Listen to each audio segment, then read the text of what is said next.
Welcome to ఉదయం TV news. ముందుగా bulletin లో హెడ్లైన్స్ చూద్దాం.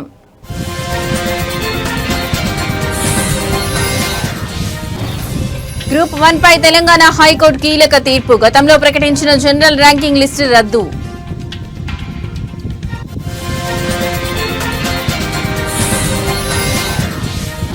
వైఎస్ వివేక హత్య కేసు విచారణ మరోసారి వాయిదా. అఫిడవిట్ దాఖలుకు సమయం కోరిన దర్యాప్తు సంస్థ సిబిఐ.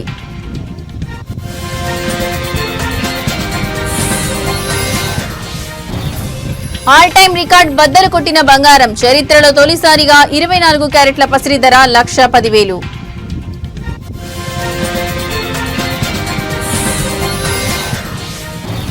బంగాళాఖాతంలో ఉపరితల ఆవర్తనం. ఏపీ తెలంగాణలో 5 రోజుల పాటు వర్ష సూచన.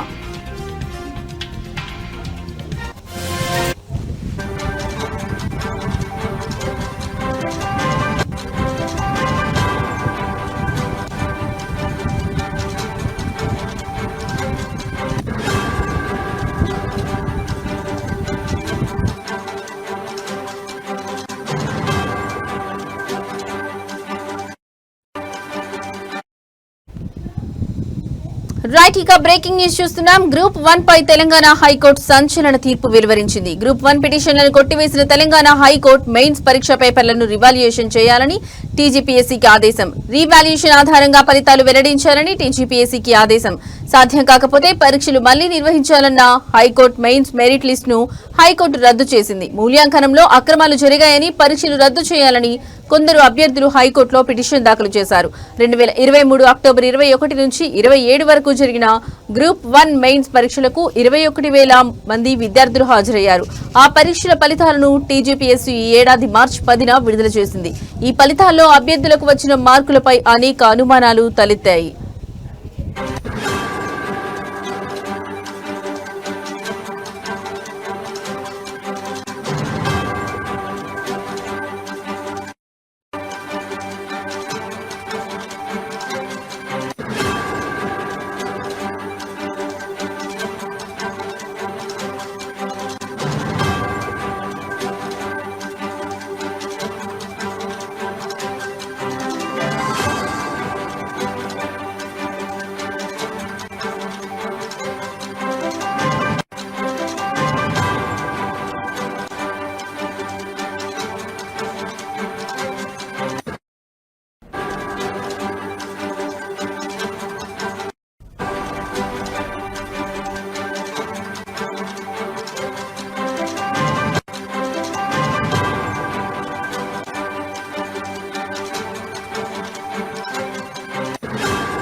పరీక్షల్లో జెల్ పెన్నులు వాడడం, కోటి మహిళా కాలేజీలో పరీక్ష రాసిన అభ్యర్థుల్లో ఎక్కువ మంది సెలెక్ట్ కావడం, తెలుగు మీడియం అభ్యర్థులు తక్కువగా ఎంపిక కావడం, కేవలం 2 సెంటర్ల నుంచే టాపర్లు ఉండడం తదితర అంశాలపై పలువురు అభ్యర్థులు కోర్టును ఆశ్రయించారు. పరీక్షలు రద్దు చేయొద్దని కోర్టులో పిటిషన్ వేసిన ఉద్యోగాలకు ఎంపికైన అభ్యర్థులు ఇప్పటికే ఇరువురు పిటిషన్ల వాదనలు విన్న న్యాయస్థానం ఇవాళ తెలంగాణ హైకోర్టు మెయిన్స్ పరీక్షలు మళ్లీ నిర్వహించాలని తుది తీర్పును వెల్లడించింది. 563 గ్రూప్ 1 పోస్టుల భర్తీకి నియామక పరీక్ష నిర్వహించిన టీజీపీఎస్సీ 10th మార్చిన మార్క్స్ ను అభ్యర్థుల లాగిన్ ఐడీలకు పంపించిన టీజీపీఎస్సీ వచ్చిన మార్కులపై అభ్యంతరాలు ఉంటే రీకౌంటింగ్ కి అవకాశం ఇచ్చిన సర్వీస్ కమిషన్, మార్చి 24 వరకు రీకౌంటింగ్ కి అవకాశం ఇచ్చిన సర్వీస్ కమిషన్, ఈ ఏడాది మార్చి 30న జనరల్ ర్యాంకింగ్ లిస్టు విడుదల చేసిన సర్వీస్ కమిషన్.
రైట్, ఇక మరో బ్రేకింగ్ న్యూస్ చూస్తున్నాం. రాష్ట్ర వ్యాప్తంగా తీవ్ర సంచలనం సృష్టించిన మాజీ మంత్రి వైఎస్ వివేకానందరెడ్డి హత్య కేసుకు సంబంధించిన విచారణను సుప్రీంకోర్టు మరోసారి వాయిదా వేసింది. ఈ కేసుకు సంబంధించి అఫిడవిట్ దాఖలు చేసేందుకు దర్యాప్తు సంస్థ సిబిఐ మరింత సమయం కోరడంతో తదుపరి విచారణను ఈ నెల 16వ తేదీకి వాయిదా వేస్తున్నట్లు జస్టిస్ ఎంఎం సుందరేష్ నేతృత్వంలోని ధర్మాసనం ప్రకటించింది.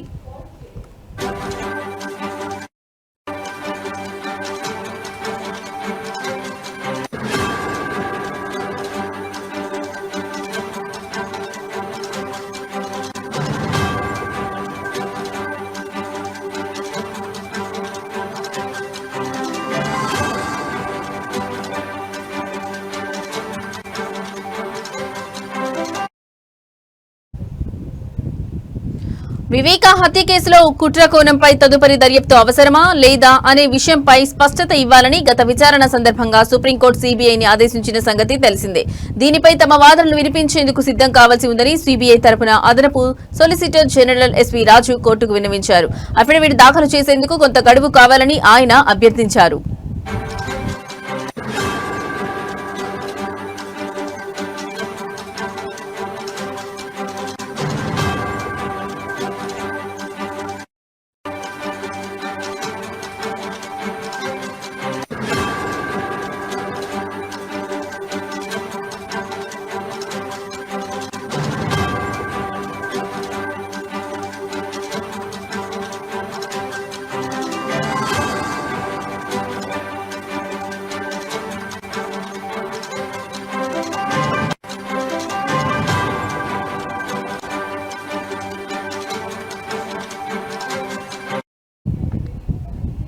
సీబీఐ చేసిన విజ్ఞప్తిని పరిగణలోకి తీసుకున్న ధర్మాసనం అందుకు అంగీకారం తెలుపుతూ విచారణను వాయిదా వేసింది. ఈ నెల 16న జరిగే విచారణలో సీబీఐ దాఖలు చేయబోయే అఫిడవిట్ కీలకం కానుంది.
రైట్, ఇక మరో బ్రేకింగ్ న్యూస్ చూస్తున్నాం. బంగారం ధరలు చరిత్రలో ఎన్నడూ లేనంత గరిష్ట స్థాయికి చేరాయి. పసిడి ప్రియులకు భారీ షాక్ ఇస్తూ ధరలు ఆకాశాన్నంటాయి. మంగళవారం ఒక్కరోజే భారీగా పెరిగి తులం స్వచ్ఛమైన బంగారం ధర ఏకంగా 1,10,000 మార్కులు దాటి సరికొత్త రికార్డు సృష్టించింది.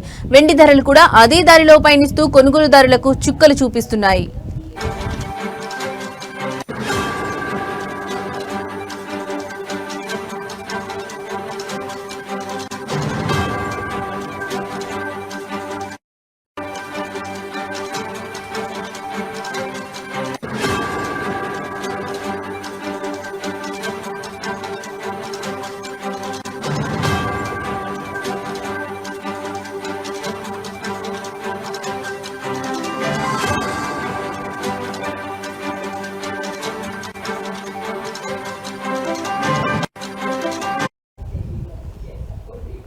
హైదరాబాద్ బులియన్ మార్కెట్ లో ఇవాళ 24 క్యారెట్ల స్వచ్ఛమైన బంగారం తులంపై 1360 పెరిగింది. దీంతో దాని ధర 1,10,290కి చేరింది. అదేవిధంగా 22 క్యారెట్ల ఆభరణాల బంగారం ధర తులంపై 1,250 పెరిగి 1,01,000 వద్ద ట్రేడ్ అవుతోంది. ఆంధ్రప్రదేశ్లోని విజయవాడ, విశాఖపట్నం మార్కెట్లలో కూడా ఇవే ధరలు కొనసాగుతున్నాయి. బంగారంతో పాటే వెండి ధరలు కూడా భగ్గుమన్నాయి. హైదరాబాద్ మార్కెట్లో కిలో వెండిపై ఒక్కరోజే 3,000 పెరగడంతో దాని ధర 1,40,000 వద్దకు చేరింది. ఒకే రోజు ఇంత భారీ స్థాయిలో ధరలు పెరగడంతో బంగారం కొనాలనుకునే సామాన్య మధ్యతరగతి ప్రజలు ఆందోళన వ్యక్తం చేస్తున్నారు.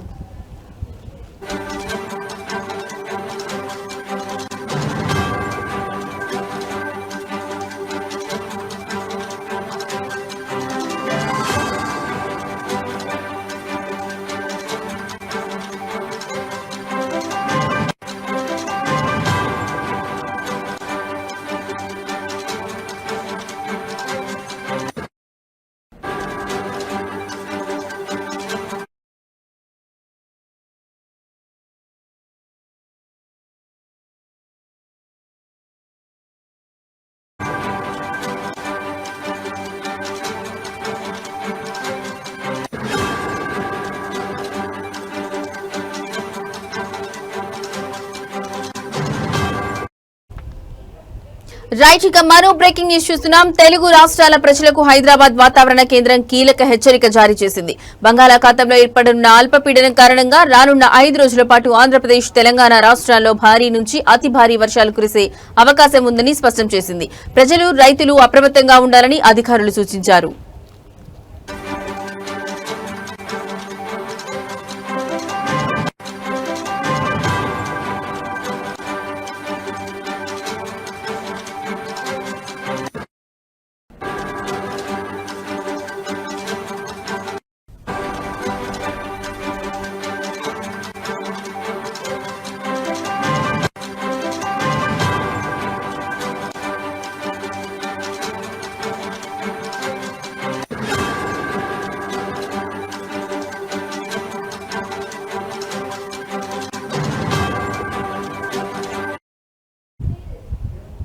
హైదరాబాద్ వాతావరణ కేంద్రం విడుదల చేసిన ప్రకటన ప్రకారం 13వ తేదీన బంగాళాఖాతంలో అల్పపీడనం ఏర్పడనుంది. ఈ వాతావరణ వ్యవస్థ ఆంధ్రప్రదేశ్, తెలంగాణ, ఒడిశా రాష్ట్రాల వైపుగా కదిలే అవకాశం ఉందని అధికారులు అంచనా వేస్తున్నారు.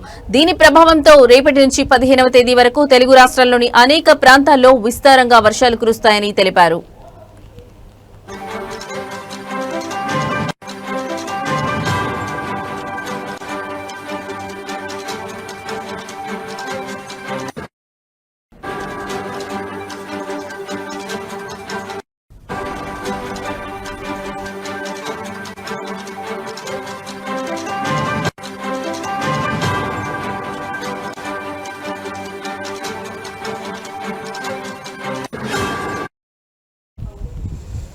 కొన్ని చోట్ల కుండపోత వర్షాలు నమోదయ్యే అవకాశం ఉందని, వర్షాలతో పాటు బలమైన ఈదురుగాలులు కూడా వీస్తాయని వాతావరణ శాఖ హెచ్చరించింది. ఇక తెలంగాణలోని పలు జిల్లాల్లో ఈ నెల 14వ తేదీ వరకు తేలికపాటి నుంచి మోస్తారు వర్షాలు కురుస్తాయని వివరించింది. ఆదిలాబాద్, నిజామాబాద్, కరీంనగర్, వరంగల్, ఖమ్మం, నల్గొండ సహా పలు జిల్లాల్లో ఈ వర్షాలు నమోదవుతాయని పేర్కొంది.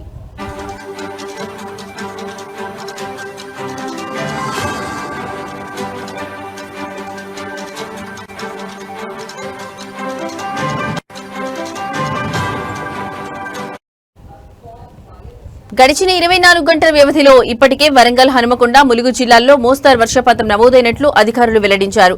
వరంగల్లో అత్యధికంగా 5.92 సెంటీమీటర్ల వర్షం కురవగా కిల్లా వరంగల్లో 5.57 సెంటీమీటర్లు, గీసుకొండలో 4.50 సెంటీమీటర్ల వర్షపాతం రికార్డైంది.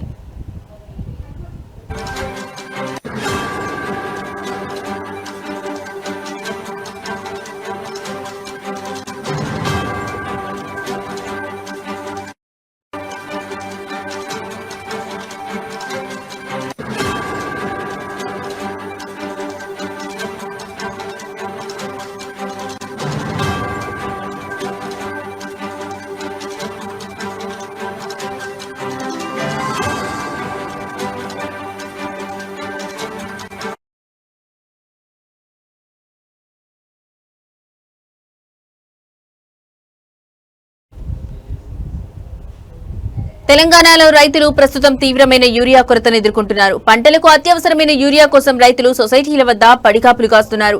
గతంలో ఎన్నడూ లేని విధంగా రైతులు యూరియా కోసం పడరాని పాట్లు పడుతున్నారు.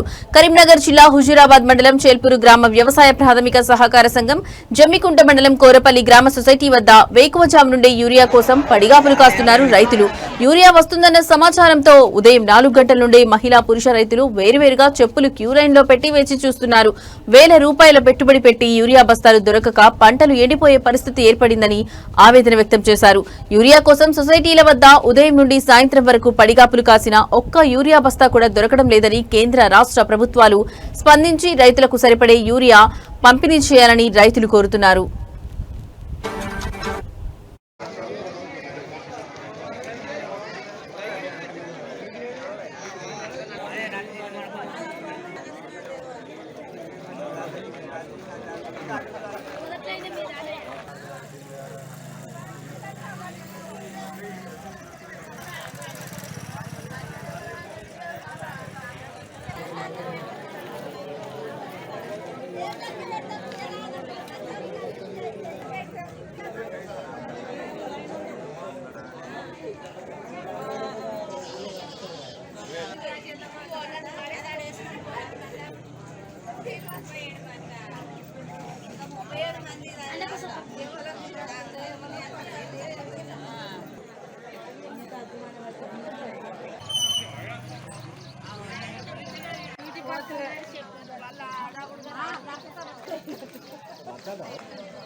తెలంగాణలో పెన్షన్ల పెంపు కోసం వికలాంగులు ఆందోళన చేపట్టారు. మెదక్ కలెక్టరేట్ ముందు జరిగిన ధర్నాలో వారు తమ డిమాండ్లను వినిపించారు. ఈ సందర్భంగా వికలాంగుల హక్కుల పోరాట నాయకులు దండెళ్ల సామేల్ మాట్లాడుతూ రాష్ట్ర ప్రభుత్వం వికలాంగులను మోసం చేసిందని ఆరోపించారు. ఆంధ్రప్రదేశ్లో ఇస్తున్న విధంగా ఇక్కడ పెన్షన్లు ఎందుకు ఇవ్వడం లేదని ఆయన ప్రశ్నించారు. ఎన్నికల సమయంలో అన్ని రాజకీయ పార్టీలు పెన్షన్ల పెంపుపై హామీలు ఇచ్చాయని, కానీ అధికారంలోకి వచ్చాక ఏ పార్టీ కూడా ఆ హామీలను నిలబెట్టుకోలేదని అన్నారు. ఈ పోరాటానికి మద్దతుగా ఎంఆర్పీఎస్ జాతీయ అధ్యక్షులు మందకృష్ణ మాదిగ మాట్లాడుతూ ఇల్లు, పెళ్లి, వైద్యం, విద్య, ఉద్యోగం వంటి అంశాలపై కూడా ప్రభుత్వం దృష్టి సారించాలని అన్నారు. ఆగస్టు 24న జరిగే వికలాంగుల మహాగర్జనను విజయవంతం చేయాలని ఆయన పిలుపునిచ్చారు. మెదక్ జిల్లాలోని పెన్షన్ లబ్ధిదారులంతా నర్సాపూర్లో జరిగే సమావేశంలో పాల్గొని పోరాటానికి మద్దతు ఇవ్వాలని దండొల్ల సామేల్ కోరారు.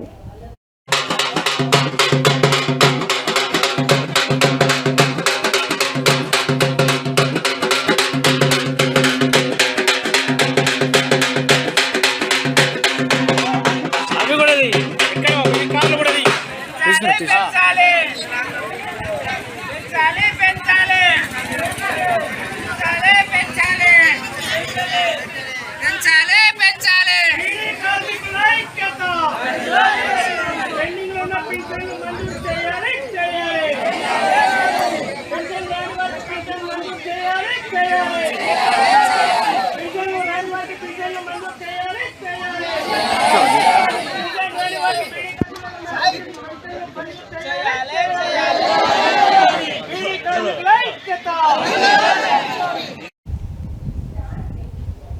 సంపూర్ణ అక్షరాస్యతతోనే దేశం అభివృద్ధి పథంలో దూసుకెళ్తుందన్నారు శ్రీకాకుళం ఎమ్మెల్యే గొండు శంకర్. శ్రీకాకుళం జిల్లా సింగుపురం జెడ్పీహెచ్ పాఠశాలలో 59వ అంతర్జాతీయ అక్షరాస్యత దినోత్సవం జరిగింది. ఎమ్మెల్యే సర్పంచ్ గుండా ఆదిత్యనాయుడు జ్యోతి ప్రజ్వలన చేసి కార్యక్రమాన్ని ప్రారంభించారు. ఈ సందర్భంగా ఎమ్మెల్యే మాట్లాడుతూ నిరక్షరాస్యత సమాజానికి పెద్ద మైనస్ అని, బడి ఈడు పిల్లలను ఎట్టి పరిస్థితుల్లోనూ బడుల్లోనే ఉంచాలని సూచించారు. చదువును మధ్యలో ఆపేసిన వారికి మళ్లీ చదువును కొనసాగించేలా ప్రోత్సహించాలన్నారు. అక్షరాస్యత ఉన్నప్పుడే మన హక్కులు విధులు అర్థమవుతాయని, అవగాహన పెరుగుతుందని చెప్పారు. వయోజనులకు విద్య అవసరం ఉందని, వారిని అక్షరాస్యులుగా చేయడం ద్వారా ప్రభుత్వ పథకాలపై అవగాహన పెంపొందుతుందని తెలిపారు. పిల్లలు చెప్పడం జరిగింది. ఒక వ్యక్తి అక్షరాస్యుడైనప్పుడు అతను కేవలం అక్షరాలు నేర్చుకోవడమే కాక కొత్త లోకాన్ని చూస్తాడు. తన గురించి, తన చుట్టూ ఉన్న ప్రపంచం గురించి తెలుసుకుంటాడు. అది కేవలం చదువు వల్ల మాత్రమే సాధ్యం. సరైన నిర్ణయాలు తీసుకోవడానికి శక్తిని పొందుతాడు. మరియు ఆర్థికంగా, సామాజికంగా ఎదిగే అవకాశాలను కూడా కల్పించుకుంటాడు చదువుకున్న వ్యక్తి. అక్షరాస్యత అనేది వ్యక్తికి స్వయం అభివృద్ధికి, ఆత్మవిశ్వాసానికి మరియు సమాజంలో గౌరవంగా జీవించడానికి అవసరమైనటువంటి సాధనం. విద్య అనేది ప్రతి ఒక్కరి ప్రాథమిక హక్కు. అక్షరాస్యత ఆ హక్కుకు పునాది.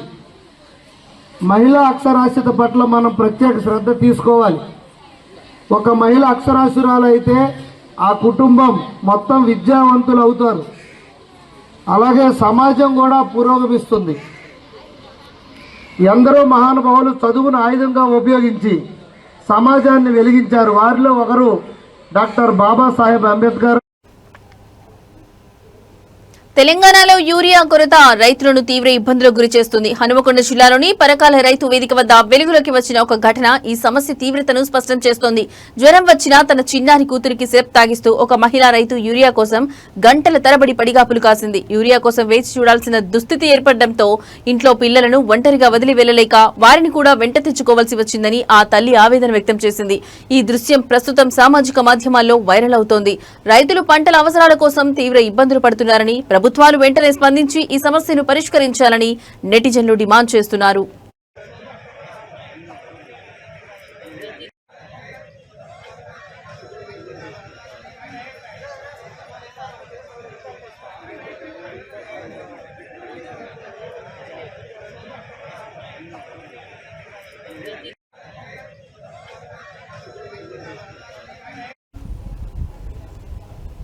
తెలంగాణ రాష్ట్రంలోని మల్కాజ్గిరి ఎమ్మెల్యే మల్లారెడ్డి ఈ రోజు కుటుంబ సమేతంగా శ్రీకాళహస్తీశ్వర స్వామి వారి ఆలయాన్ని దర్శించుకున్నారు. ఆలయానికి వచ్చిన మల్లారెడ్డి కుటుంబానికి ఆలయ అధికారులు ఘన స్వాగతం పలికారు.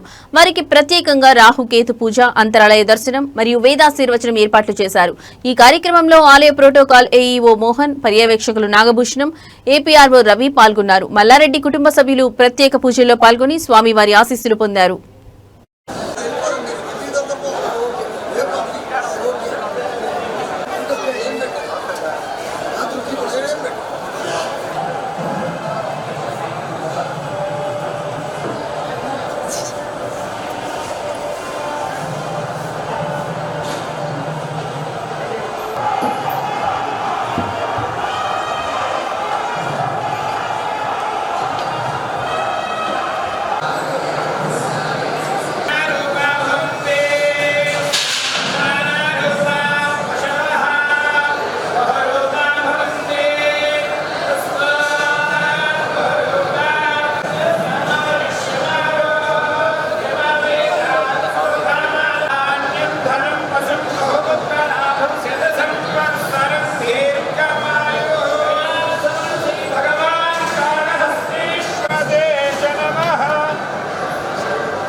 తిరుపతి జిల్లా రేణిగుంట మండలం కరకంబాడి పంచాయతీలో ఉన్న శ్రీ కరకంబాడి కట్టపుట్టాలమ్మ జాతర ఈ రోజు ఘనంగా జరిగింది. ఈ జాతరను ఆలయ కమిటీ, గ్రామ ప్రజలు కలిసి వైభవంగా నిర్వహించారు. ఉదయం అమ్మవారికి పాలు, పెరుగు, పన్నీరు, తేనె, పంచామృతం, పసుపు, కుంకుమలతో ప్రత్యేక అభిషేకాలు నిర్వహించారు.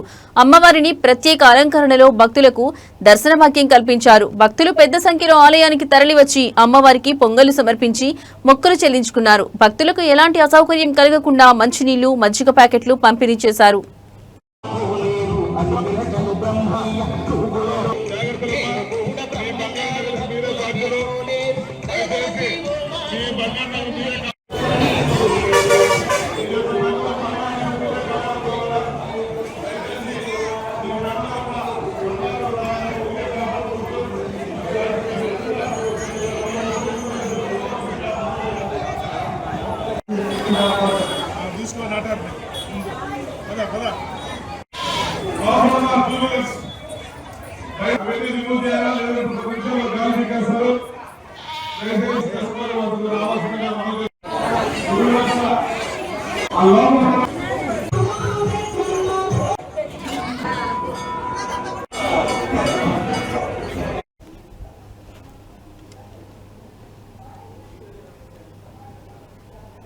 ఇవి ఇప్పటివరకున్న బులెటిన్ అప్డేట్స్. నమస్తే.